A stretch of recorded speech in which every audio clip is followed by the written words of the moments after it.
Hay mga para Lucy, dito ay gusto ko lang maglaro sa Classic at napansin ko ang pangalan ni S1. Para makasure ako na si Zay nga si S1, tinanong ko siya kung siya ba ang GF ni Ella. Tama nga ako, siya nga si Zay, hahaha. Hindi mo ba alam na kaklase ako ni Ella? Sabay sagot naman si Zay ng bakit.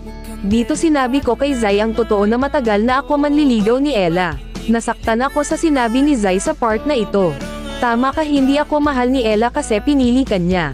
Para sa akin ayos lang kahit di ako pinili, at least lagi kami nagkakasama ni Ella sa school. At yun ang di mo alam, Zay, hahaha. Kahit di ka sa akin maniwala, Zay. Yun pa rin ang totoo, hahaha. Kahit itanong mo pa kay Ella. Kahit sabihin mo pa na di mo ko kilala, Zay. Ikaw kilalang kilala na kita dahil lagi ka sa akin nakukwento ni Ella. Sige Zay, itanong mo sa kanya about sa sinasabi ko. Baka sabihin mo sinungaling ako, hahaha. Baka nga soon maging GF ko yan si Ella, at pag dumating ang araw na yun, isa ako sa maswerteng tao sa mundo.